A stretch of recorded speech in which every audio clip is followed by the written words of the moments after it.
स्वागत है आप सबका आज की अगली क्लास में।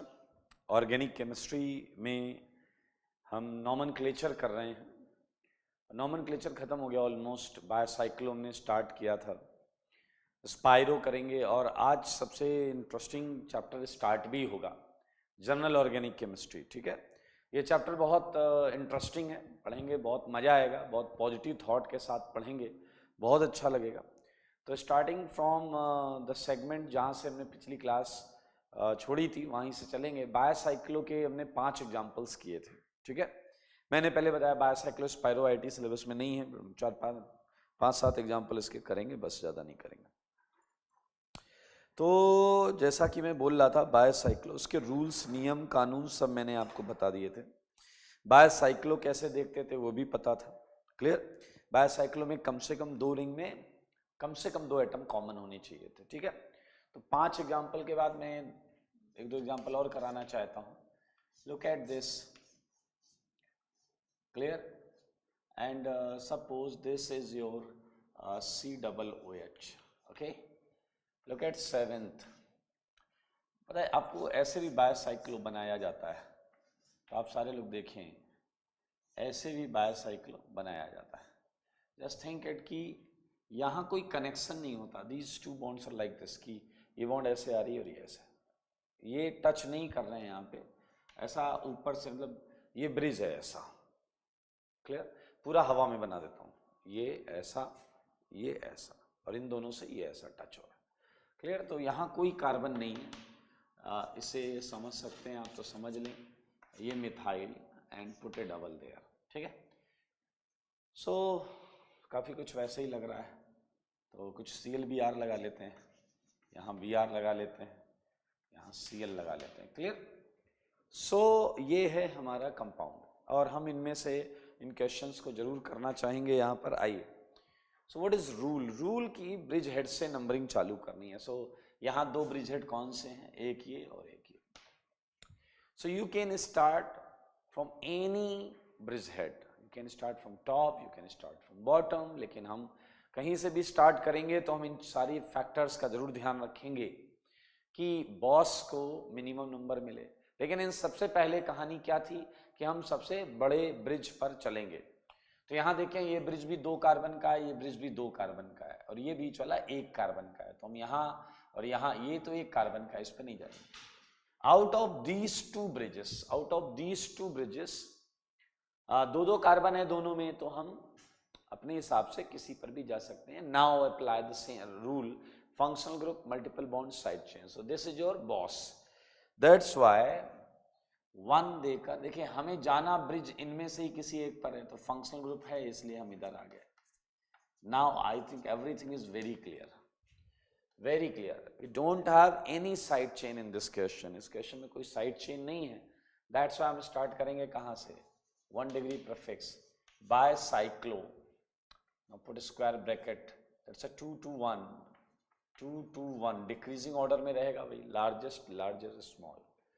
और उसके बाद 7 कार्बन के लिए है हेप्ट, और नंबर 5 पर है ईन। क्लियर? और 2 पर है carboxylic acid, carboxylic acid, since it is directly connected with ring. Remember, पहले जो पढ़ा था और अभी जो पढ़ा है इसमें एक डिफरेंस है। पहले जो पढ़ा था और अभी जो पढ़ा था उसमें हम क्या बोलते थे कि एसिड अगर डायरेक्ट जुड़ा है तो उस कार्बन को 1 देते थे। That was valid only for cyclic segment, it is not valid for compound having bicyclic system. अब देखिए, क्योंकि इसमें क्लियर है कि नंबरिंग ब्रिज हेड से ही स्टार्ट होनी। एग्जैक्टली सेम क्वेश्चन है 7th वाला। सो यू कैन अटेम्प्ट इट, बहुत आराम से अटेम्प्ट कर सकते हैं। सो 2 ब्रिज हेड हैं, एक ये है और एक ये। सो ऑब्वियस सी बात है, you have to start from here, क्योंकि यहाँ 1 पर एक साइड चेन है। देखिए बॉस जो है वो छोटे ब्रिज पर लगा है, एंड रूल कहता है हमें लार्जर ब्रिज पर चलना चाहिए। ये ब्रिज 2 कार्बन का है, ये ब्रिज 2 कार्बन का है। So I think it's pretty easy, 2, 3, 4, क्योंकि यहाँ 2 पर कुछ आ रहा है, यहाँ जाते तो यहाँ 2 पर कुछ नहीं आता। So I think this is very very clear, this is very very clear. Now we have 3 side chains. तो नाम लिखेंगे इसका नाम, तो अल्फाबेटिकल ऑर्डर का ख्याल रखेंगे। 5 ब्रोमो, 2 क्लोरो, 1 मिथाइल, ये तो हो गया side chain, and now it's a bicyclo and 2 2 1, इसमें 2 कार्बन, इसमें 2, इस वाले ब्रिज में 1, and for 7 it is heptane 7 पर लगा है आपका carboxylic acid, carboxylic acid. So easy. तो मेरे भाई ये है बायसाइक्लिक कंपाउंड्स का आईयूपीएसी नोमेनक्लेचर, और अब हम इसी के साथ स्टार्ट करेंगे आखिरी topic, and that is what, nomenclature of spiro compound, nomenclature of spiro compounds. Clear? So first we have to know what is actually spiro. तो स्पाइरो आपको पता होना चाहिए, मैंने बताया है आपको, 2 रिंग में एग्जैक्टली एक ही एटम कॉमन हो, 2 रिंग में एग्जैक्टली एक ही एटम कॉमन हो, so that would B spiro. It's the smallest spiro जो आपके सामने है। तो हम ऐसे बहुत सारे क्वेश्चंस बना सकते हैं, like can have 3 and 4 membered here, ठीक है, और ले सकते हैं can have 6 and 5, okay, can have ClBr, बहुत सारी चीज़ें हम लगा सकते हैं, रख सकते हैं, no issue. Okay, 11th question भी एक मैं दे देता हूँ आपको, तो ये समझेंगे, आसान है, ज़्यादा टेंशन लेने वाली चीज़ है नहीं। ये इधर, ये इधर, ओके, एंड एक डबल लगा देते हैं और ClBr लगा देते हैं, और यहाँ पर भी हम आयोडीन लगा देते हैं। सो आइए पहले स्पाइरो के अपने खुद के कुछ कॉन्सेप्ट्स होते हैं, उन्हें समझते हैं। रूल 1, आप जरा ध्यान से देखना, उससे चीज़ें मैच, तो उससे थोड़ी रिवर्स लगेंगी आपको। वहाँ पर ब्रिजहेड से नंबरिंग स्टार्ट होती थी। मज़ेदार बात यहाँ ये है कि यहाँ जो कॉमन कार्बन होता है वहाँ से नंबरिंग स्टार्ट नहीं होती, वहाँ से नंबरिंग स्टार्ट नहीं होती, सारे लोग सुनेंगे, वहाँ से नंबरिंग स्टार्ट नहीं होती। सो कॉमन कार्बन से नंबरिंग कभी भी स्टार्ट नहीं होगी। तो कहाँ से स्टार्ट होगी? इस कॉमन कार्बन से डायरेक्टली 4 कार्बन जुड़े हैं, 4 कार्बन जुड़े हैं, ध्यान से देखिए। ओके, तो जरा ध्यान से देखेंगे, नंबरिंग अल्फा से स्टार्ट होगी, अल्फा से, किसी भी एक अल्फा से नंबरिंग स्टार्ट होगी।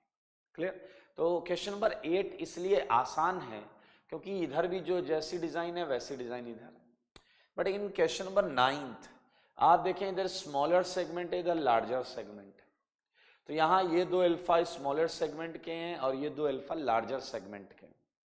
तो मेरे भाई यहाँ रूल होता था बायसाइक्लो में कि start with bridgehead and moves on किस पे, लार्जेस्ट, सबसे बड़े ब्रिज पर जाते थे। यहाँ रिवर्स है, start from alpha of smaller ring. मजेदार बात सुनो, स्टार्ट फ्रॉम अल्फा, अगर हमें यहाँ कंपेयर करना है तो मेरे ख्याल से ये स्मॉलर रिंग है, तो this is the first rule कि numbering starts from alpha position of smaller ring, ध्यान से सुनेंगे, एंड मूव, अब स्मॉल से चालू करना है, मूव टूवर्ड्स लार्जर रिंग, बस इतना ख्याल रखना भाई, इतना ख्याल रखना। सो this is rule for spiro. Let's, तो मेरे ख्याल से यहाँ सारे अल्फा एक ही जैसे हैं, so you can pick any alpha, so no issue with that. This is your 1, सारे लोग देखेंगे, this is your 1, this is your 2, और इधर आप जब वापस आएंगे तो हम 3rd देंगे। Okay, now you have equal chance and probability to assign 4 either up or down in this particular question. Okay, so you can assign 4 here, 5 here, or 4 there, 5 there, no issue. Clear? So यहाँ numbering कर लेते हैं, as all we know कि हमें छोटी ring के alpha से start करना है, तो this is your 1, this is your 2, 3, now you can assign 4 here or 4 here, no issue with that, 4, 5, 6, आसान है ना भाई। नाउ और नाम लिखते हैं, नाम। Okay, so no side chain, कोई साइड चेन नहीं है, सो 1 डिग्री प्रफिक्स आएगा क्योंकि ये साइक्लिक आई मीन स्पाइरो है तो स्पाइरो आएगा स्पाइरो। और 5 के लिए है पेंट और सारी सिंगल है पेंटेन। क्लियर।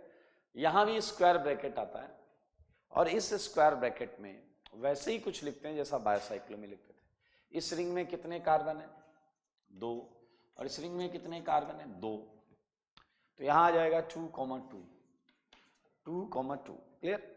अगर रिंग साइज अलग अलग होती तो हम पहले छोटा वाला नंबर लिखते फिर बड़ा वाला लिखते। जिस सेंस में नंबरिंग करते हैं उसी सेंस में हम यहाँ मेंशन करते हैं। तो 8th का नाम हो गया स्पाइरो 2,2 पेंटेन। क्या नाम हो गया spiro 2,2 pentane. Now think about 9th। I think it's very easy. So you would write spiro bracket में इधर कितने कार्बन आएंगे 2 और इधर आएंगे 3 तो इट वुड बी 2, 3 और क्या आ जाएगा बताइए आ जाएगा 6 के लिए हेक्सेन। क्या आएगा hexane.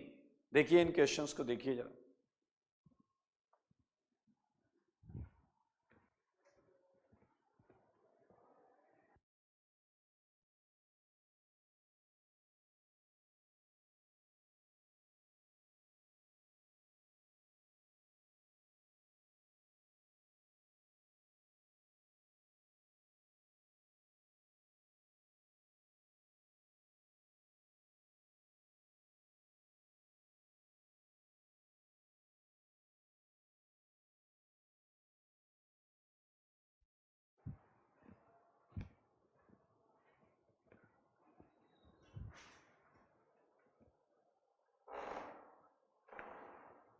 Okay, so it's a very simple concept we are using here कि इन स्पाइरो और बायोसाइक्लो की स्टार्टिंग नंबरिंग करने का अपना खुद का एक नियम है और वो नियम बहुत क्लियर है कि स्मॉलर रिंग के alpha how can we identify alpha common carbon से डायरेक्टली जुड़ा हुआ carbon that would be alpha. Okay so now numbering करेंगे क्वेश्चन नंबर 10th में।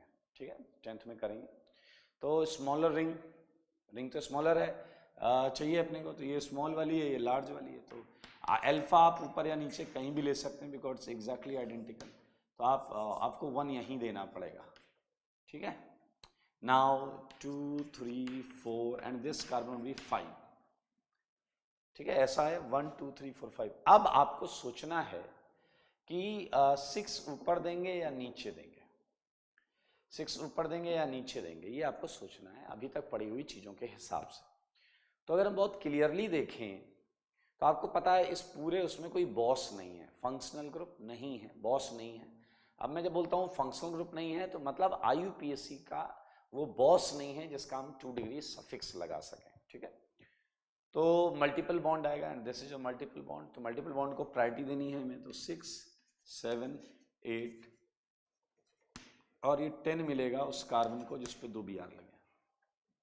ठीक है 10 मिलेगा उस कार्बन को जिस पे 2 Br लगे हैं। तो this is all about numbering. Question number 11th को अगर आप देखें तो आप देखेंगे स्पाइरो है और इधर एक एक्स्ट्रा रिंग है। तो आप देखें इस रिंग में मैक्सिमम 4 कार्बन है जबकि यहाँ स्पाइरो में ज़्यादा की लेंथ कार्बन चेन आ रही है तो you have to number here यही नंबर करना है आपको। तो ये आप कर लीजिएगा। ठीक है मैं ये हटा देता हूँ ये क्वेश्चंस।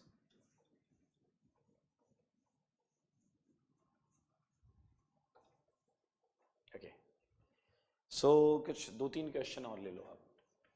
12 एक और ले लो कितने हो गए 4 हो गए एक और कर लो 5 हो जाएंगे बड़े। So it is like I think easy है। So double here and double here सही है एंड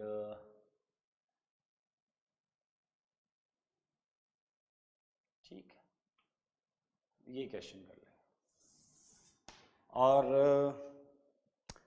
इसी के साथ हमने जो पहला चैप्टर था हमारा बेसिक चीज़ों को जानते हुए हमने नॉमेनक्लेचर किया है।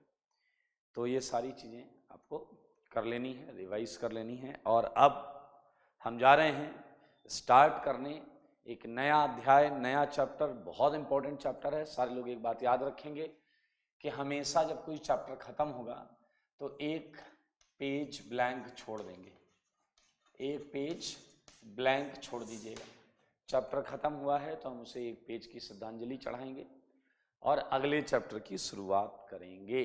ठीक है, अगला चैप्टर बहुत मजेदार चैप्टर है और मैं आप सबको कुछ और बताना चाहता हूं कि इस चैप्टर को जिसे हम स्टार्ट करने जा रहे हैं, during this chapter please regular रहें, एक एक क्लास करें, एक एक थ्योरी पढ़ें, अगर डाउट आए तो पूछें और होमवर्क जरूर करें, क्योंकि ये चैप्टर सही करके आप IIT JEE में अपने कुछ क्वेश्चंस और नंबर्स फिक्स कर सकते हैं।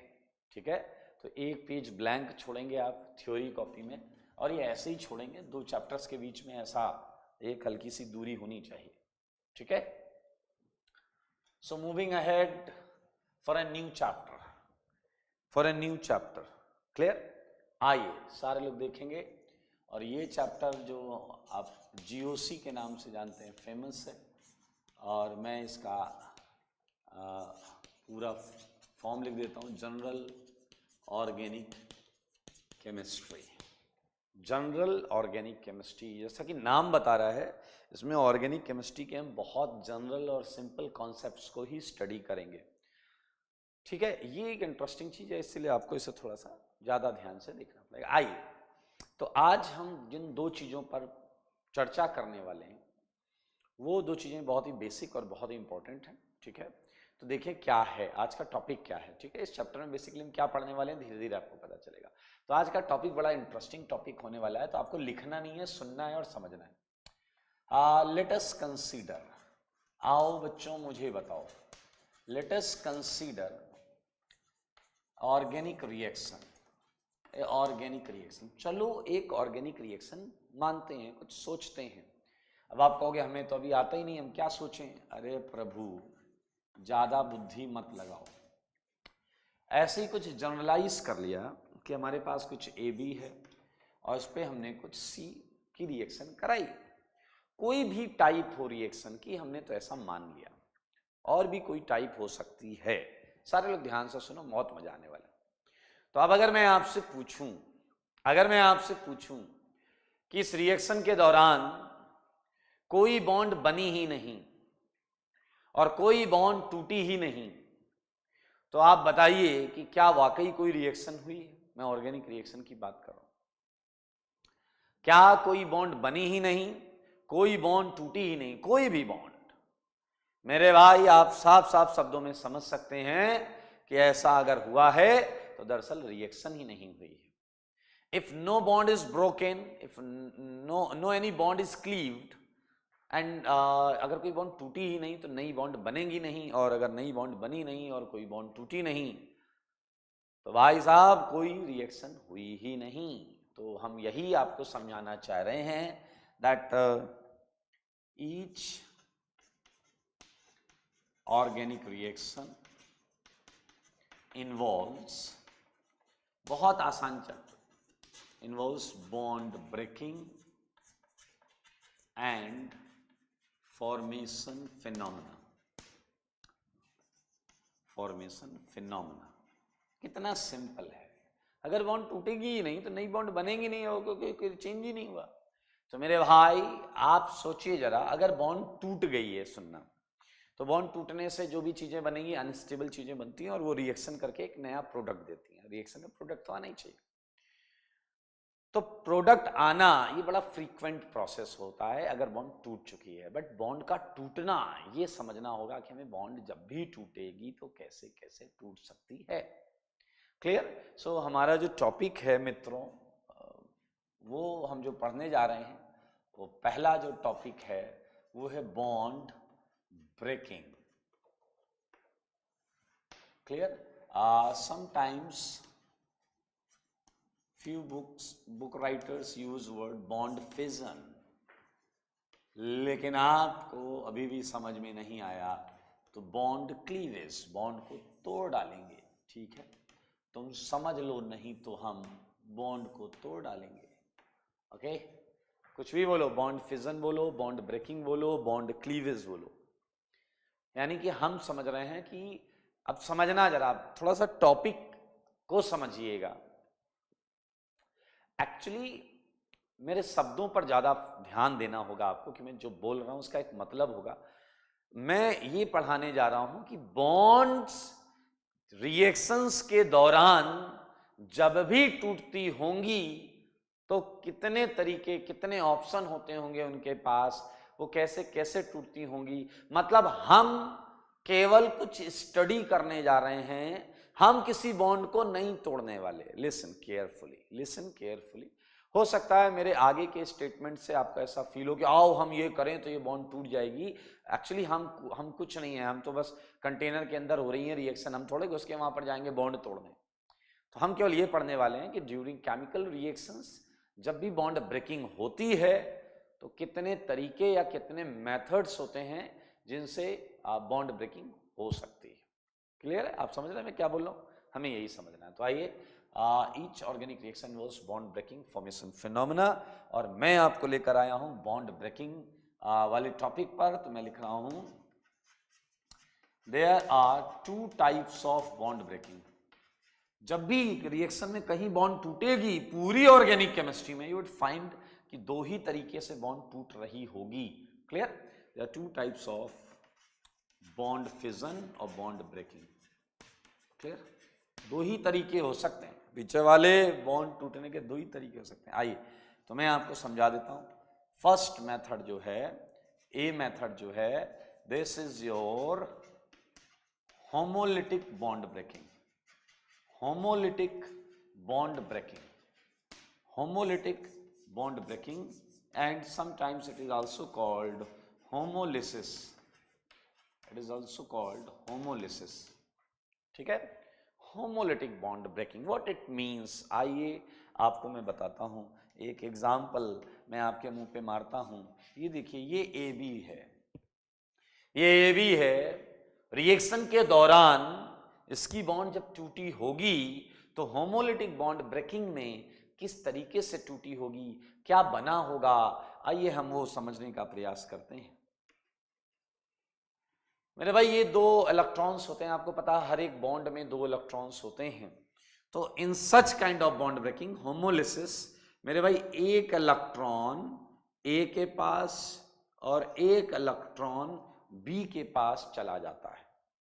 अब पता है आप में से कई बुद्धिजीवी बच्चे ऐसे कहेंगे, क्यों चला जाता है, कैसे चला जाता है, उड़ के जाता है, रेंग के जाता है, तैर के जाता है। तुमने अभी तक मेरी बात सुनी ही नहीं। अभी हम उन कॉज पर बात ही नहीं कर रहे हैं कि ये बॉन्ड क्यों टूटी। हम तो ये बात कर रहे हैं कि जब भी बॉन्ड टूटेंगी तो उनके पास केवल दो ही रास्ते होंगे। समझ रहे मैं क्या कह रहा हूं? हेलो, मैंने कहा आप जब सेलेक्ट हो जाएंगे तो आपके पास आईआईटी, अच्छी आईआईटी के 4 ऑप्शंस होंगे।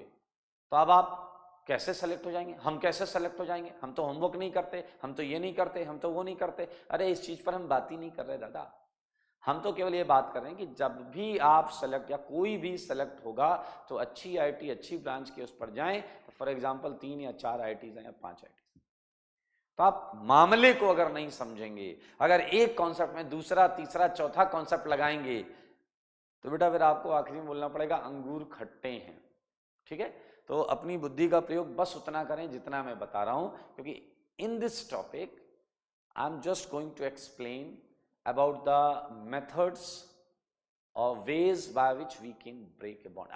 During a reaction a bond can break itself. ठीक है? कितने तरीके से बॉन्ड टूट सकती है। Okay, so it's one of the method. कैसे हुआ वो मुद्दा अलग है, ध्यान सुने। तो आप अगर देखें तो मैंने एरो हाफ बनाया है। देखिए, ये एरो पूरा होता है और ये एरो हाफ होता है। ये एरो बताता है कि 2 इलेक्ट्रॉन का ट्रांसफर हुआ है, एरो के मुंह की तरफ 2 इलेक्ट्रॉन का ट्रांसफर हुआ है, और ये एरो बताता है कि एक ही इलेक्ट्रॉन का ट्रांसफर हुआ है क्योंकि हाफ एरो है। ओके, तो look at this is half arrow. Out of these 2 electron, एक ए के पास, एक बी के पास। वैसे भी सोचो, ये जो शेयरिंग इलेक्ट्रॉन्स हैं उसमें से एक ए का रहा होगा और एक बी का रहा होगा। तो जब भी बॉन्ड टूटेगी so you would get A and B. Interestingly आप मुझे बता सकते हैं क्या कि किस पे प्लस होगा और किस पे माइनस होगा, किस पे प्लस होगा और किस पर माइनस होगा?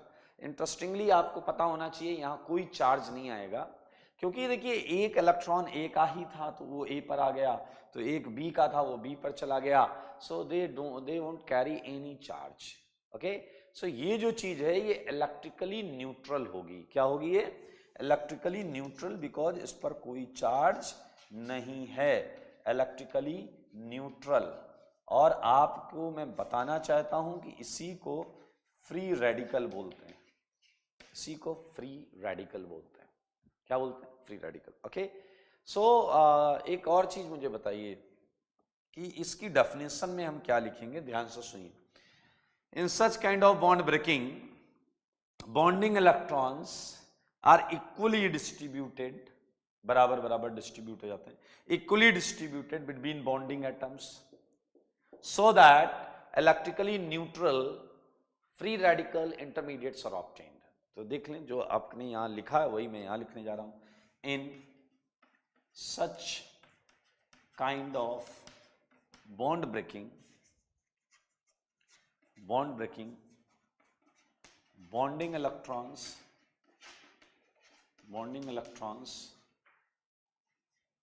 equally distributed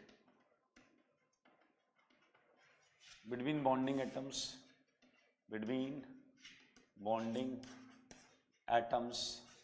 so that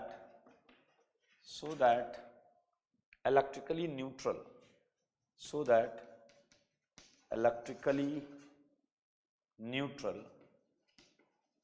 intermediates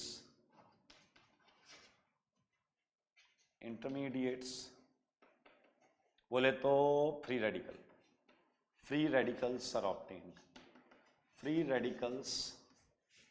obtained, मैं आपको बताऊं कई बुक्स में यहाँ थोड़ा सा चीजें सही नहीं लिखी हुई हैं, अभी मैं बताऊंगा वो चीजें क्या हैं। मन से सुनोगे तो समझ में आएगा, ठीक है? क्योंकि देखिए, जब किसी चीज का एक्सप्लेनेशन आप एक्सपेक्ट करते हैं और वो आपको मिलता है, तो देखो दो चीजें हैं। एक तो कि आप राहुल गांधी की तरह बन जाएं कि हमें हर चीज में काउंटर अटैक करना ही है और हमें कभी मानना ही नहीं है कि नहीं तो होगा ही नहीं। मैंने आपको पहले भी बताया, ध्यान से सुने, दैट ऑर्गेनिक केमिस्ट्री, और basically you can think it like chemistry, is a subject of investigation. When a teacher teaches you about any theory or about any concept, then you have to think it like a investigating officer. You have to listen it like an investigating officer. Means हमारे तुम्हारे सोचने से कुछ change नहीं होगा, actually एक change हो रहा है या हो चुका है, and now we have to use our brain to explain कि ये कैसे हुआ। क्लियर? समझे? मैंने बहुत सिंपल बात बोली है कि तुम्हारे या मेरे ऑब्जेक्शन उठाने से जो रिएक्शन, जो प्रोडक्ट दे रहा है, वो प्रोडक्ट बदल नहीं जाएगा, प्रोडक्ट वही आएगा। And now we both are bounded to think in a such a manner to prove how it is possible to obtain this product. It means we always have to think in support of that reaction कि ये product कैसे बना है, rather than proving कि ये बन ही नहीं सकता। अरे वो तो बन गया यार, वो तो लेबोरेटरी में तुम गए, तुमने ए बी मिलाया, कुछ आंसर आया, अब वो आंसर आ गया है, and you have to explain how it is possible कि ये रिएक्शन आया, ये आंसर आया है, ठीक है? सो अब ऐसा नहीं है कि तुम वहां पे उल्टा प्रूफ करो, ये आंसर आया ही नहीं, ये गलत है। अरे रिएक्शन तो हो रही है, सामने दिख रही। इट्स समथिंग लाइक कि कोई क्राइम सीन है और वहां पर एक मर्डर हो गया। Now you have to find out कि मर्डर हुआ कैसे, रादर देन क्लेमिंग कि नहीं ये ड्रामा कर रहा है, ये नौटंकी कर रहा है, इसके लात मारो भी उठ जाएगा। अरे ये काम करने से आपको कुछ नहीं मिलने वाला, बिकॉज जो इवेंट्स हैं वो हो चुकी। मैंने किसी रिएक्शन, मान लीजिए मैंने कोई मार्कोनिकॉफ रिएक्शन पढ़ाई, आगे चल कर आएंगी रिएक्शन, मैंने एल्डोल रिएक्शन पढ़ाई, तो मैं जो रिएक्टेंट लिखूंगा और जो प्रोडक्ट लिखूंगा, they are well known, experimentally verified. So now we all of us have to think in the favour of that product, why this product is form. आप ये भी पूछ सकते हैं, एक एडिशनल चीज आप आगे बढ़ के जो पूछ सकते हैं कि ये प्रोडक्ट बनी कैसे है, ये तो मुझे समझ में आ रहा है, लेकिन इसके साथ में ये वाली प्रोडक्ट भी क्या बन सकती है, तब भी आपको पॉजिटिव एटीट्यूड रखना है। क्या थोड़ी सी ये प्रोडक्ट भी बनी होगी? क्योंकि अब आप देखो थोड़ी सी बोले, आप क्योंकि अगर बोलेंगे नहीं ये वाली प्रोडक्ट ज्यादा बनेगी, तो अगर वो वाली प्रोडक्ट ज्यादा बनेगी तो हम इस वाली प्रोडक्ट की बात क्यों कर रहे हैं? आप ये बोल सकते हैं कि सर ये जो प्रोडक्ट आपने बताई है ये तो मुझे समझ में आया है कि ऐसे ऐसे ऐसे हुआ होगा और ये बना होगा, क्या इस प्रोडक्ट के साथ भी थोड़ा बहुत कुछ बना है? So this is called a positive approach, a positive attitude towards subject and even towards psychology to learn subject कि हम कैसे एक सब्जेक्ट को सीखें। ठीक है, तो आप देखिए इस तरीके से सोचेंगे आपको बहुत आसान और बहुत मजेदार सब्जेक्ट लगेगा। जैसे मैंने यहाँ पर अभी भी बोला कि बॉन्ड तोड़ने का पहला तरीका होमोलिटिक बॉन्ड ब्रेकिंग। जब भी ये बॉन्ड टूटती होगी, जिस तरीके से भी टूटती होगी, उसमें इलेक्ट्रिकली न्यूट्रल इंटरमीडिएट्स बनते होंगे, किसी पर कोई चार्ज नहीं है ना, क्योंकि किसी को फायदा नहीं हुआ, किसी को नुकसान नहीं। So it's one of the way of breaking a bond. Now the second method by which we can observe bond breaking phenomena like this. Second is heterolytic bond breaking. Heterolytic bond breaking. Heterolytic bond breaking. Clear? Okay, so what happened in such kind of bond breaking? Look at example. We are using again the same bond AB. Whenever bond would break in heterolytic manner, heterolytic तरीके से जब भी bond टूटेगी तो क्या होगा सुनना जरा। Out of these two electrons दोनों के दोनों इलेक्ट्रॉन किसी एक एटम पर शिफ्ट हो जाएंगे। दोनों के दोनों इलेक्ट्रॉन्स किसी एक एटम पर शिफ्ट हो जाएंगे। ये ए भी हो सकता है और ये बी भी हो सकता है, तो किसी एक एटम पर शिफ्ट हो जाएंगे। क्लियर? ओके, सो अब ये किस पर शिफ्ट होंगे? डेफिनेटली ये डिसाइड करेगा कि out of A and B which is more electronegative. Clear? जो ज्यादा इलेक्ट्रोनेगेटिव होगा ये उस पर शिफ्ट हो रहे होंगे जब भी ये बॉन्ड टूट रही होगी किसी रिएक्शन में। मेरे शब्दों में जो टेंस यूज हो रहा है उस टेंस के हिसाब से ही समझेंगे चीजों। तो for a second I am considering that you can consider any relation between electronegativity of A and B.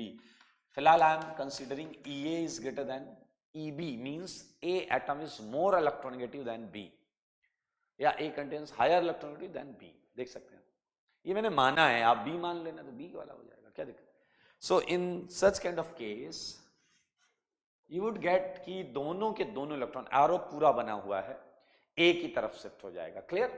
So in this case you can easily find कि A को एक इलेक्ट्रॉन का फायदा हुआ, क्योंकि एक इलेक्ट्रॉन तो उसके पास पहले से, देखो एक तो उसी का था, एक और आया, तो A को एक इलेक्ट्रॉन का फायदा हुआ, एक इलेक्ट्रॉन का फायदा हुआ, इसलिए हम उस पर एक माइनस बनाएंगे क्योंकि इलेक्ट्रॉन पर एक माइनस चार्ज होता है।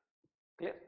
दो इलेक्ट्रॉन हैं, इलेक्ट्रॉन दो, बट माइनस आएगा एक, क्योंकि उससे बेनिफिट तो एक ही इलेक्ट्रॉन का हुआ है, क्योंकि आउट ऑफ टू एक तो एक एक खाते का ही था। So it would be A minus, and B को एक का नुकसान हुआ है तो बी वुड कंटेन प्लस, किसी से माइनस निकाल लो उसमें प्लस ही तो बचेगा। हाँ, okay, so now it can be written as A minus. थोड़ा सा मैं क्लियर बना दूं, ए माइनस, ऐसे ये सर्कल का कोई सेंस नहीं होता है, अगर आप ऐसे भी लिख रहे हैं तो भी वही है, ऐसे लिख रहे हैं तो भी वही है, आप B प्लस ऐसे लिख रहे हैं तो भी वही है, सर्कल बना रहे हैं तो भी वही है, कुछ भी नया नहीं है। अच्छा, A माइनस कई तरीकों से लिखा जा सकता है, A माइनस ऐसा भी लिखा जा सकता है, A माइनस कई बार ऐसा भी लिखा जाता है, थोड़ा इधर लिख देता हूं, A, आई होप दिख रहा होगा आपको। दरअसल sometimes two electrons are shown with minus charge, electrons show हो रहे होते हैं माइनस के साथ, तो आपके तीनों ओके हैं, मतलब आप ये लिखो, ये लिखो या ये लिखो, सबका मतलब एक है, सबका मतलब एक है। And you can easily find it कि इस ब्रेकिंग में आयंस बने हैं, प्लस कीटायंस एंड माइनस एनायंस दोनों बने। सो इसकी डेफिनेशन करें इन सच, जैसे इसकी डेफिनेशन लिखी थी, kind of bond breaking, in such kind of breaking, बताइए क्या होगा? बॉन्डिंग इलेक्ट्रॉन्स क्या होते हैं? Completely shift towards more electronegative atom,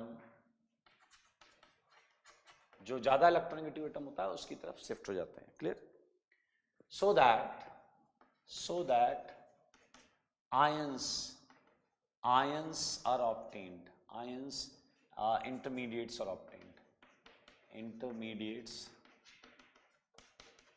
obtained. Clear? Okay, so now I have a question for all of you. As this condition is shown here, EA is greater than EB, what condition must be here for electronegativity of A and B? For electronegativity of A and B, what do you think? EA greater than EB एक option हो सकता है, EA less than EB दूसरा option हो सकता है, EA equal to EB तीसरा option हो सकता है, एंड चौथा ऑप्शन भी हो सकता है ऑब्वियसली. और चौथा ऑप्शन हो सकता है that there must not be any condition on EA and EB. I mean उनके ऊपर कोई भी रिलेशन नहीं होना चाहिए, EA EB से ज़्यादा कम बराबर. यहाँ क्या कंडीशन होनी चाहिए? If EA greater than EB is used in heterolytic bond breaking, then what you think बराबर हो दोनों चलेगा. So surprisingly and it's a very clear, अगर आप थोड़ा ध्यान से सोचेंगे, so no condition on EA and EB, no condition on EA and EB. आप थोड़ा सा ध्यान देंगे तो आपको खुद ब खुद समझ में आ जाएगा. बिकॉज आई थिंक ये बहुत क्लियर दिख रहा है कि equally distributed, you can think also if electrons are equally distributed, one left one right, then actually no need to know about electronegativity, किसकी ज्यादा है किसकी कम है. So very very clear.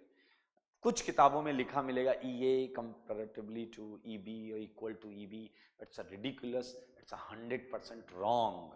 Listen, no condition on EA and EB. Any kind of bond can be broken in radicals, ठीक है, in appropriate condition. Okay, so these are two types of bond breaking. One is homolytic and another is heterolytic bond breaking.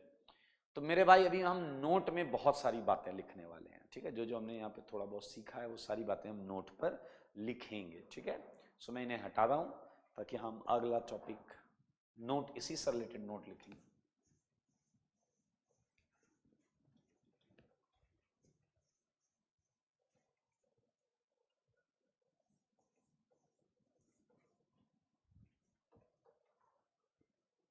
Okay, आई एक छोटा सा प्रश्न जिसके जरिए मैं आपको बहुत कुछ समझाना चाहता हूँ. देखिए क्या है, एक एग्जाम्पल मैं लेना चाह रहा हूँ. एग्जाम्पल 1, 2 था, थर्ड एग्जाम्पल ले लेता हूँ. अगर मैं आपसे पूछूं HCl क्या है, तो सारे लोग सुनेंगे बहुत छोटा सा प्रश्न है. HCl क्या है, व्हाट इज HCl? तो आइए देखते हैं. HCl इन जल, एक तो हम इसे समझेंगे, ठीक है, और आई वुड थिंक कि आप बिल्कुल इसे समझने में दिमाग लगाएंगे. एंड एक बार हम समझेंगे HCl इन CCl4 क्या है. क्लियर? HCl जो है वो जल में क्या है और HCl CCl4 में क्या है. तो मैं आपसे एक्सपेक्ट करूंगा कि आप मेरी बात को ध्यान से सुनेंगे, ठीक है. तो HCl आप सब जानते हैं, वाटर. मैंने वाटर से पूछा, आइए देखिए मैं एक वाक्य बताता हूं. यहां देखिए हम इसे एक्सप्लेन करने जा रहे हैं. एक्सप्लेनेशन. मैंने वाटर से पूछा कि भाई तुम क्या काम करते हो. मैंने वाटर से पूछा तुम क्या काम करते हो. मुस्कुराते हुए बोला कि सर अपन समाज सेवा करते हैं. मैंने कहा कैसी समाज सेवा है भाई, हमें भी बताइए. देखिए O पर पोलराइजेशन से पार्शियल माइनस होगा और H पर पार्शियल प्लस होगा. तो ये बोला हम करते हैं समाज सेवा. हमने कहा भाई हमें भी बताओ इस समाज सेवा के बारे में. वाटर का ऑक्सीजन बोला कह रहा सर देखो मेरे ऊपर माइनस पोल है, माइनस चार्ज है, मैं माइनस पोल हूं और हाइड्रोजन प्लस पोल है। तो मैंने कहा अरे वाह, तुम्हारे पास तो दो, बोले तो डाईपोल है। उसने कहा यस सर, मेरे पास डाईपोल है। डाईपोल का मतलब होता है दो polarised sides, plus and minus. तो ऑक्सीजन ने कहा कि सिंस मेरे पास मैं नेगेटिव पोल पर हूं, तो आई कैन स्टेबलाइज, ऑक्सीजन बोल रहा है, वाटर का ऑक्सीजन बोल रहा है, आई कैन स्टेबलाइज केटायंस। इसने क्या क्या बोला है सुनो, सबको बताऊंगा, सारे लोग ध्यान से सुनो। मैं यहाँ कुछ और लिख दे रहा हूँ, ए माइनस तुमने उधर यूज किया, इधर मैं कुछ P प्लस लिख दे रहा हूँ, टेंशन मत लेना। क्लियर? कोई भी चीज है जिस पर प्लस हो। तो ऑक्सीजन ने कहा कि सर मैं क्या करता हूं ना, मैं समाज सेवा में कोई भी प्लस आता है तो मैं उस प्लस को स्टेबलाइज करता हूं। अब आप में से कई सोच रहे होंगे कि ये कोरोना जैसी डिजाइन क्यों बनाने का प्रयास कर रहे हो। तो मेरे भाई एक्चुअली बहुत सारे जल मॉलिक्यूल होंगे और उस जल मॉलिक्यूल का जो ऑक्सीजन वाला नेगेटिव पोल होगा वो इस P प्लस को हर तरफ से घेर लेगा। मेरे भाई ये बहुत हलवा चीज है कि प्लस को अगर माइनस घेरे या उल्टा करें माइनस को अगर प्लस घेरे तो ये एक स्टेबलाइजिंग फिनोमेना होता है। बिकॉज आपको पता है अनलाइक चार्जेस और क्लोजर, प्लस माइनस के पास होगा तो इससे ज्यादा और अच्छी बात क्या है। मैंने हाइड्रोजन से पूछा भैया तुम भी कुछ करते हो क्या? इसने कहा सर हाँ हम भी करते हैं, हम भी काम काज करते हैं, ऐसे खाली नहीं बैठे। मैंने कहा तुम क्या करते हो? कह रहा हम एनायन को स्टेबलाइज करते हैं और हम भी समाज सेवा करते हैं, हम भी। देखिए मैंने कहा कैसे करते हो? इसने कहा कोई भी माइनस हमें दिखता है तो हम आगे बढ़ते हैं, अपने दोनों हाथ, ये देखिए एक हाथ ये एक हाथ ये, अपने दोनों हाथ आगे बढ़ाकर हम उसे हेल्प करते हैं। पूरी केमिस्ट्री का कॉन्सेप्ट आ रहा है, इसलिए ध्यान से मन से सुनिए, सीखिए, इंटरेस्ट के साथ सीखिए। मेरे भाई वाटर बहुत तमीज वाला सॉल्वेंट है, डाईपोल है इसके पास, that's why it can stabilise even positive as well as negative. ये दोनों टाइप के आयंस को स्टेबलाइज कर देता है। ध्यान से सुनना, बहुत मजेदार चीज है, पूरी ऑर्गेनिक में फिट बैठेगा, कहीं ऐसा नहीं। तो जल का काम हमें पता है, तो मैं इस जल के काम को यहां थोड़ा लिख देता हूं। Water is a polar solvent सही है, and stabilises cation and anion. कैसे करता है ये? बाय, देखो वाटर जब किसी को घेर लेता है तो हम उसे बोलते हैं हाइड्रेशन, या इसी को हम बोल सकते हैं जनरल टर्म में सॉल्वेशन। इसे सॉल्वेंट मान लें तो हम बोलते हैं सॉल्वेशन, ठीक है, बाय सॉल्वेशन। सॉल्वेशन का मतलब सुन लो तुम लोग, नहीं तो यही डाउट लेकर घूमोगे। सॉल्वेशन का मतलब है अगर किसी आयन को सॉल्वेंट मॉलिक्यूल घेर ले तो हम उसे सॉल्वेशन बोलते हैं। तो H2 is a polar solvent and stabilizes cation and anion by solvation। आओ बच्चों तुम्हें बताएं। हाँ तो बात चल रही थी HCl को जल में लिया जाएगा तो क्या क्या होगा, ये जानने के लिए देखते रहें बोर्ड पर। आइए एक और वाक्य सुनेंगे, एक और वाक्य सुनाता हूं। HCl, सुबह सुबह का वक्त था और मैं अकेला मॉर्निंग वॉक कर रहा था। मैं अकेला मॉर्निंग वॉक कर रहा था, अचानक मैंने देखा HCl बैठा हुआ है, अपने घर के बाहर कुर्सी डालकर बैठा हुआ है। मैंने सोचा, मेरे को थोड़ी शरारत सूझी, मैंने कहा HCl को थोड़ा परेशान कर। मैंने कहा और HCl? उसने कहा गुड मॉर्निंग सर। मैंने कहा आज का अखबार पढ़ा तुमने? उसने कहा नहीं सर, क्या हुआ, सब ठीक है? मैंने कहा काश सब ठीक होता। वो परेशान हो गया, कह रहा सर हुआ क्या बताओ। ध्यान से सुनना, ध्यान से सुनना। उसने कहा सर क्या हुआ बताओ। मैंने कहा मैं कैसे बताऊं, आप खुद अखबार पढ़ लो। वो आ गया, कह रहा नहीं सर प्लीज बताओ सब ठीक है ना। फिर मैंने भारी मन से उसे एक झूठी खबर दे दी। मैंने कहा गवर्नमेंट ने तुम्हें एसिड मानने से मना कर दिया है, गवर्नमेंट ने तुम्हें एसिड मानने से मना कर दिया है। मेरे भाई इस कहानी से ये सीख मिलेगी कि किसी से बेवजह मजाक नहीं करना चाहिए। HCl ये सदमा बर्दाश्त नहीं कर पाया और उसने वहां से दौड़ लगा दी। दौड़ लगाते हुए आगे उसे कंटेनर दिखाई दिया। इस कंटेनर में थे जल मॉलिक्यूल्स, खूब सारे जल मॉलिक्यूल भरा हुआ था ये कंटेनर। ये कंटेनर काफी गहरा था और ऊपर तक भरा हुआ था। शायद आप समझ रहे हैं, क्लियर? ये कंटेनर ऊपर तक भरा हुआ था भाई साहब, और HCl ने इसमें जंप लगा दिया। अब सुनिएगा, वाटर का नेचर तो आप जानते ही हो, वाटर का नेचर जानते ही हो। ये प्लस को भी स्टेबलाइज करता है, माइनस को भी स्टेबलाइज करता है। और जैसे ही इसने ऊपर से जंप लगाया तो यहां वाटर मॉलिक्यूल ने देखा अच्छा शिकार आ रहा है, और वाटर मॉलिक्यूल ने तुरंत इमीडिएट हर वाटर मॉलिक्यूल को मैसेज भेज दिया, व्हाट्सएप कर दिया, अलर्ट शिकार आ रहा है। अब यार इतनी बुद्धि होगी कि व्हाट्सएप मैसेज नहीं करते होंगे, तो मैं बोल रहा हूँ ऐसा, नहीं तो इसी में डाउट पूछ लो, सर ऐसे कैसे व्हाट्सएप मैसेज हो जाएगा। अरे तो सबको वाटर पता ही, वाटर में कूद ही रहता, वाटर के मॉलिक्यूल को पता ही है कि शिकार आया है। तो भैया HCl ने जंप किया। और सुनो, ध्यान से सुनो, सारे सुनो, मैं वाटर नहीं हटा रहा हूं गधे, वाटर है इसके अंदर, मैं यहां समझा रहा हूं। देखो जरा, ये HCl है, थोड़ा इस कंटेनर की विड्थ बढ़ा देते हैं, ठीक है? हाँ आप समझना जरा, ये HCl है जनाब, देखो देखो सारे, देखो ये HCl। क्या आपको पता है कि due to difference in electronegativity इस पर ये चार्जेस होते हैं, H पर पार्शियल प्लस, Cl पर पार्शियल माइनस होता है, तो पता है। अब आपको पता होना चाहिए कि वाटर का ऑक्सीजन का पोल प्लस को घेरने लगता है, तो ये आप देख सकते हैं, ये वाटर है, ये जो ब्लू है ये वाटर है, हाँ ब्लू है, पानी पानी दिख रहा है ना आपको, ब्लू, ये माइनस पोल है दोस्त, माइनस पोल। और मैं आपको बता दूं, ये माइनस पोल कई सारे वाटर का माइनस पोल HCl के H को पकड़ लेगा, क्योंकि इस पर माइनस चार्ज होगा, इस पर प्लस चार्ज होगा। और मेरे भाई समझदार के लिए काफी इशारा, इधर जल के जो दोनों H हैं वो अपने दोनों हाथ आगे करके Cl के लिए दौड़ पड़ेंगे, क्योंकि H है पॉजिटिव पोल। H कैसा पोल है? Positive pole. और भी बहुत सारे वाटर के हाइड्रोजन Cl को खींच रहे होंगे। सोचो और बहुत ध्यान से सोचो, इधर वाले वाटर Cl को खींच रहे हैं, इधर वाले वाटर H को खींच रहे हैं, तो क्या इनके खींचने से ये जो बीच में बॉन्ड है उस बॉन्ड को दिक्कत होगी या नहीं होगी? ये H को खींच रहा, ये Cl को खींच रहा, H को Cl को, समझ में आया?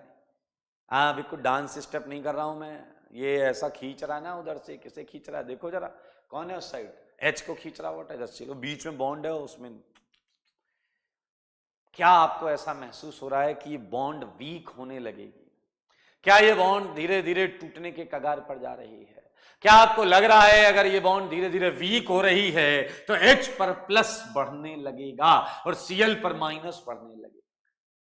और अगर H पर प्लस बढ़ा, अरे यार बॉन्ड टूटेगी तो प्लस आएगा ना H पर, Cl पर माइनस। अगर ये बॉन्ड इधर आ रही है, आई मीन ये H इधर आ रहा है, Cl उधर जा रहा है अपोजिट डायरेक्शन में, तो बॉन्ड आज नहीं तो कल टूट जाएगी, तो H पर प्लस पहले से थोड़ा ज्यादा आ जाएगा। और अगर H पर पहले से थोड़ा ज्यादा प्लस आ गया तो पहले से थोड़े ज्यादा वाटर आकर उसे और घेर लेंगे। Cl पे अगर पहले से ज्यादा थोड़ा माइनस आ गया तो पहले से थोड़े ज्यादा वाटर आकर उसे घेर लेंगे, और अगर वाटर ज्यादा हो गए तो ये बॉन्ड और खींचने लगेगी, और ऐसे ऐसे चार्ज बढ़ता रहेगा, वाटर आते रहेंगे और खींचते रहेंगे, और फिर पीछे वाले सुनो, एक आवाज आएगी खटाक से बॉन्ड टूटने की, और कैसी भी आती हो अपन, बॉन्ड टूट जाएगी। एक दिन ऐसा आएगा पीछे वाले कि बॉन्ड टूट जाएगी। पीछे वाला कह रहा हमें सब पता है, हमें ना बताओ। अरे हम ऑर्गेनिक केमिस्ट्री की बॉन्ड की बात कर रहे हैं। आप देखो, सारे देखो, ये बॉन्ड टूट गई है, ये H प्लस है, ये Cl माइनस है मेरे भाई। और देखिए जरा, Cl को ये वाटर मॉलिक्यूल ने घेरा हुआ है, और ये किस साइड से घेरा हुआ है? H पोल से घेरा हुआ है, H पोल से। कलर अलग अलग बना रहा हूं ताकि आप देख पाए, सुंदर लगे ये सारी चीजें। और H को नेगेटिव पोल ने घेरा हुआ है।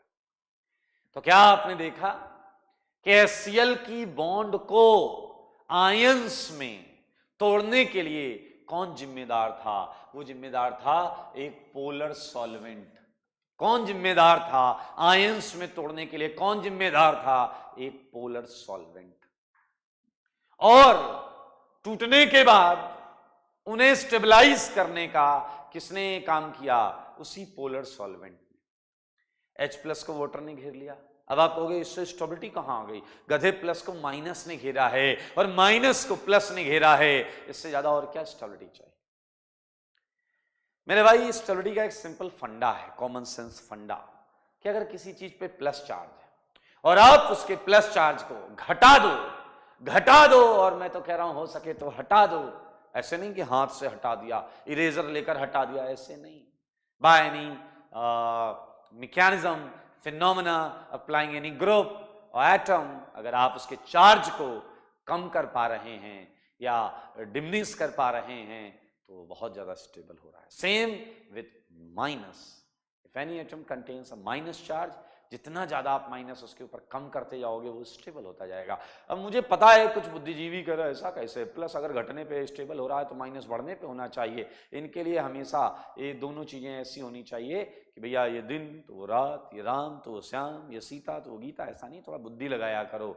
अगर किसी भी चीज पर कोई भी चार्ज है independent of nature, whether it is positive और नेगेटिव, तो बताइए वो चीज बहुत ज्यादा रिएक्टिव होगी। अगर ये पॉजिटिव है तो नेगेटिव से रिएक्शन करने के लिए बेकरार होगा, और अगर नेगेटिव है तो पॉजिटिव से रिएक्शन करने के लिए बेकरार होगा। आपको इतना तो कभी ना कभी कहीं ना कहीं सुना ही होगा कि अगर कोई चीज न्यूट्रल है, न्यूट्रल तो वो ज्यादा स्टेबल महसूस करता है। तो मैंने दो बातें बोली, ये दो बातें आपके दिमाग में आनी चाहिए थी, नहीं आई हैं तो सुन लो और अपने दिमाग में रख लो। मैंने बोला है बॉन्ड ब्रेकिंग, आयंस में बॉन्ड ब्रेकिंग हुई है। HCl की बॉन्ड को आयंस में तोड़ने के लिए, ध्यान से सुने, टू ब्रेक अ बॉन्ड, सारे लोग सुने, in ions what is required is polar solvent. What is required is polar solvent। देखिए, अगर वाटर नहीं होता या सॉल्वेंट पोलर ही नहीं होता तो कंटेनर के अंदर HCl ऐसा फ्लोट करता हुआ जाकर ऐसा बॉटम में बैठ जाता। आप पीछे वाला एक दो कह रहे सर अपन ऐसा क्या स्विम सूट पहन के ऐसा डाइव मारते और अंदर जाके छीनी हथौड़ी से बॉन्ड तोड़ देते। अब ऐसे नहीं होता है, समझ में आया? पहली बात, to break bond in ions polar solvent is required, highly required actually, required. And now the second point is, polar solvent, मैं polar solvent से मेरा मतलब आप शायद समझ रहे हैं, ऐसा solvent जिसके पास डाइपोल मूवमेंट हो, ऐसा solvent जिसके पास डाइपोल मूवमेंट हो। all those solvents इनके पास डाइपोल मूवमेंट है, मतलब नॉन जीरो है, तो वो पोलर सॉल्वेंट होता है। Also stabilises ions. देख लो मेरी बात। अच्छा, और आप बताओ, अगर मैं आपसे एसिड की एक डेफिनेशन पूछूं, कि एसिड क्या होता है, तो आप में से शायद कुछ लोगों को ना भी पता हो, बट एसिड वो होता है जो पहली बेसिक डेफिनेशन हम सीखते हैं छोटी क्लास में। एसिड वो होता है जो H+ देता है। अभी कितना सही कितना गलत आगे देखेंगे। एसिड वो होता है जो H+ देता है। लुक एट, HCl ने H+ दिया, है तो HCl एसिड प्रूफ हो गया। So we can even mention it that HCl is acid in जल में एसिड H+ दे रहा है। अच्छा, वास्तविकता सुनना, उसने H+ दिया नहीं है, अरे वो तो वाटर ने ऐसा छीना है। HCl तो चुपचाप आ रहा था, ऐसा वाटर ने आके इसके एक पॉजिटिव पोल ने नेगेटिव को, नेगेटिव पोल ने पॉजिटिव को घेर लिया, ऐसा खींच के ऐसा खटाक से तोड़ दिया। तोड़ने के बाद H+ निकल आया तो हम बोल रहे HCl ने H+ दिया। हाँ ठीक है, देखने का नजरिया, समझने का नजरिया। आपकी जेब में 2000 का नोट पड़ा है, पिंक वाला, और चौराहे पे किसी ने आपको झापड़ मार के ले लिया। आप घर गए, आपसे पूछा गया कहां गया 2000 का नोट, और आपने कहा कि वो चौराहे पर एक जरूरतमंद था, मैंने सोचा उसे पैसे क्यों ना दे दिए जाएं। तो भाई साहब देखिए, आपने मैसेज तो ये कन्वे किया कि आपके पास से 2000 का नोट गया है, लेकिन वो थोड़ा सा बोलने से फील ऐसा आता है कि आपने दिया, आपसे दिया, आपने दिया नहीं है, आपसे छीना गया है।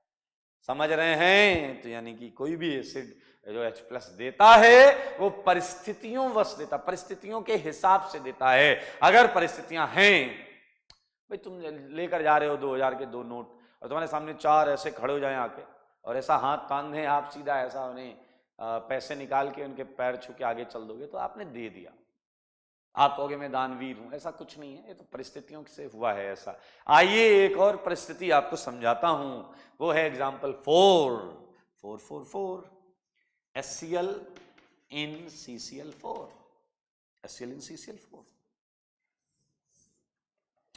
तो मेरे भाई फिर से वाक्या, सुबह का वक्त था और आपको पता है मैं मॉर्निंग वॉक करता हूं और वो भी अकेला वॉक करता हूं। आई वॉज वॉकिंग अलोन और मेरी नजर पड़ी HCl पे। मैंने कहा भाई पिछली बार बहुत मजा आया था जब मैंने इसे परेशान किया था, तो मैंने फिर उसे बोला कि HCl। उसने कहा गुड मॉर्निंग सर। मैंने कहा छोड़ो, नीचे पर फिर नहीं पड़ा, गवर्नमेंट ने तुम्हें फिर से एसिड मारने से मना कर दिया है। और उसने फिर वही किया जो उसने पिछली बार किया था। इस कंटेनर में मित्रों CCl4 भरा हुआ है, इस कंटेनर में CCl4 भरा हुआ है और मैं आपको बता दूं CCl4 का डाइपोल मोमेंट 0 होता है। It's completely non polar, it's completely non polar, net dipole moment 0 है। ऐसा HCl जब कूदा तो CCl4 मॉलिक्यूल ने देखा अच्छा शिकार आ रहा है, इनका कोई शिकार नहीं, वो तो नॉन पोलर है। पढ़े ऐसे ऐसी तैसी में जाओ, आओ जाओ भागो रहो, अपने को लेना देना नहीं। कोई व्हाट्सएप मैसेज वैसेज नहीं है, ऐसा HCl ऐसा ऐसा फ्लोट करता हुआ एकदम नीचे जा रहा है और मन ही मन सोच रहा है कि स्वागत नहीं करोगे हमारा, एंड बिलीव मी कोई इसका स्वागत नहीं करेगा और ये बॉटम पर आकर ऐसे पड़ा रहेगा। और यहां पर HCl ने H+ रिलीज नहीं किया, या बोलो यहां सॉल्वेंट इतना काबिल नहीं है कि उसने इसका H निकाला हो। तो मेरे भाई, so what is concluded here that HCl is not acid, या HCl doesn't behave like acid, doesn't behave like acid in, इसे बोलेंगे non polar solvent, non polar solvent like CCl4, जैसा कि मैंने यहां रखा है CCl4। तो यहां से मैंने आपको जो सबसे इंपॉर्टेंट बात बताई है, जो आप शायद समझ पाए हैं, ये नोट के पॉइंट हैं, वो point number 1, point number 2, 3, 4 easy वाले पॉइंट भी इसके अंदर हैं। वो ये कि अगर किसी भी बॉन्ड को आयंस में तोड़ना है मेरे भाई, तो आपको पोलर सॉल्वेंट की आवश्यकता पड़ेगी ही पड़ेगी। आयंस बोले तो आज ही पढ़ा है मेरे भाई, heterolytic bond breaking, heterolytic bond breaking. पूरी केमिस्ट्री में you can observe and you can notice this concept that ions बन रहे हैं, तो हमने किसी ना किसी टाइप का पोलर सॉल्वेंट वहां रखा होगा। फ्री आयंस आर देयर, तो हमने पक्का कोई पोलर सॉल्वेंट यूज किया ही होगा। So we have these 4 points here, ठीक है। अब एक मजेदार चीज और है जो मैं बिल्कुल डिस्कस करूंगा। 2 पॉइंट्स देखें क्या है, 5 पॉइंट। तो भैया एक तो हमें क्लियर हो गया हेट्रोलिटिक बॉन्ड ब्रेकिंग का, होमोलिटिक पर भी बात करेंगे, ठीक है। व्हाट हैपेंस एक्चुअली, ध्यान से सुनेंगे आप लोग तो आपके दिमाग में खटाक से एक आंसर आएगा। If any bond is broken in homolytic manner, if any bond is broken in homolytic manner, if A dot and B dot, थोड़ी बुद्धि लगाओ, सब लोग सबको आ जाएगा। There is no any charge on radicals, radical पर charge ही नहीं होता, रेडिकल पर चार्ज नहीं होता, रेडिकल पर चार्ज नहीं होता, तो तुम पोलर सॉल्वेंट लो या नॉन पोलर लो, इन पर कोई फर्क नहीं पड़ेगा, कोई फर्क नहीं पड़ेगा रेडिकल्स पर, because radicals don't have any charge, so it is actually independent की whether you are using polar or non polar solvent.